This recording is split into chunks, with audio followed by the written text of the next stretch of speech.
जय कानपुर की तंग गलियों में रहने वाला एक साधारण लड़का था। उसके पिता एक जूता फैक्ट्री में मजदूरी करते थे और माँ दूसरों के घरों में बर्तन मांजती थी। घर में ना टीवी था ना इंटरनेट और कई बार तो एक वक्त का खाना भी मुश्किल से मिलता था। लेकिन इन सब के बावजूद जय के पास एक बड़ा सपना था, एक दिन इंजीनियर बनकर अपने परिवार को गरीबी से बाहर निकालना। जय एक सरकारी स्कूल में पढ़ता था। जब उसके दोस्त खेलने जाते, वो अपने पापा के पुराने फोन में यूट्यूब पर मैथ्स और फिजिक्स के वीडियो देखा करता। लोग हंसते और कहते, अरे मजदूर का बेटा आईआईटी जाएगा, पहले किताबें तो खरीद ले। लेकिन जय चुपचाप मुस्कुराता और अपने काम में लगा रहता। जब 10वीं कक्षा का रिजल्ट आया तो पूरे जिले में टॉप करने वाला छात्र कोई और नहीं बल्कि जय था। ये खबर अखबारों में छपी और पूरे स्कूल ने उसकी सराहना की।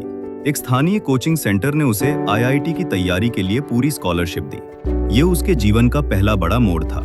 लेकिन जैसे ही जय ने कोचिंग शुरू की, समस्याएं सामने आने लगी। कोचिंग में ज्यादातर छात्र इंग्लिश मीडियम और अच्छे स्कूलों से थे। उनके पास महंगे नोट्स, लैपटॉप और गाइडेंस सब कुछ था, जबकि जय के पास सिर्फ जज्बा था। वो खुद को कमजोर महसूस करने लगा। कई बार उसका मन हुआ कि वो सब कुछ छोड़ दे, लेकिन जब भी ऐसा सोचता, उसे अपनी माँ के फटे हाथ और पिता के पसीने से भीगे कपड़े याद आ जाते। एक दिन कोचिंग में एक मोटिवेशनल सेशन हुआ, जिसमें एक पूर्व आईआईटीएन आए। उन्होंने कहा, जो लोग हार मान लेते हैं उन्हें कोई याद नहीं रखता। जीत उन्हीं की होती है जो गिरकर भी उठते हैं। मेहनत का फल देर से मिलता है, पर मिलता जरूर है। उनकी बातें सुनकर जय के अंदर एक नई ऊर्जा भर गई। उसने खुद से वादा किया कि वो अब कभी पीछे नहीं हटेगा। अब वो दिन में स्कूल जाता, शाम को कोचिंग और रात को ट्यूशन पढ़ाता ताकि घर का खर्चा भी चला सके। नींद कम थी, थकान ज्यादा, लेकिन उसका हौसला सबसे बड़ा था। कुछ लोग अब भी उसका मजाक उड़ाते, लेकिन कुछ सच्चे दोस्त भी मिले जो नोट शेयर करते, उसे समझाते और हिम्मत देते। इम्तिहान नजदीक आने लगे। उसी दौरान उसके पापा बीमार पड़ गए और माँ पर सारा बोझ आ गया। घर का माहौल तनावपूर्ण हो गया। पढ़ाई में ध्यान लगाना मुश्किल हो गया था। एक रात जय ने अपनी माँ से कहा, शायद मुझसे नहीं होगा।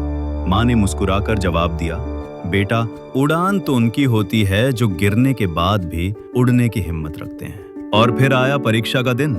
जय का दिल जोर जोर से धड़क रहा था, लेकिन उसने खुद से कहा, मैं मेहनत कर चुका हूँ, अब डरने का नहीं, दिखाने का वक्त है। वो परीक्षा देकर बाहर निकला, लेकिन परिणाम को लेकर निश्चित नहीं था। फिर आया परिणाम का दिन, जब उसने देखा कि उसकी ऑल इंडिया रैंक 512 आई है, तो उसकी आंखों से आंसू बहने लगे। माँ पिता की आंखों में गर्व था और चेहरे पर एक नई चमक। जय को आईआईटी बॉम्बे में दाखिला मिल गया।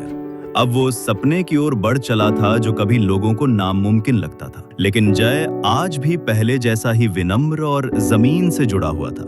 छुट्टियों में अपने गांव जाकर वो बच्चों को पढ़ाता, उन्हें भी वही सपना दिखाता जो उसने देखा था। आईआईटी में कड़ी मेहनत के बाद जय को गूगल जैसी बड़ी कंपनी में नौकरी का प्रस्ताव मिला। पूरे मोहल्ले में मिठाइयां बटी। जो लोग पहले कहते थे ये कुछ नहीं कर सकता, अब अपने बच्चों से कहते थे, देखो जय जैसा बनो। जय ने एक एनजीओ शुरू किया, उड़ान, जिसमें वो गरीब बच्चों को निःशुल्क शिक्षा देता, उन्हें सपने देखने और उन्हें पूरा करने की प्रेरणा देता। मॉरल, चाहे जिंदगी कितनी भी कठिन क्यों ना हो, अगर हौसला हो तो कुछ भी संभव है। कभी हार मत मानो। सपने कभी गरीब नहीं होते, सोच गरीब होती है। और जब सोच उड़ान भरती है तो आसमान भी रास्ता दे देता है।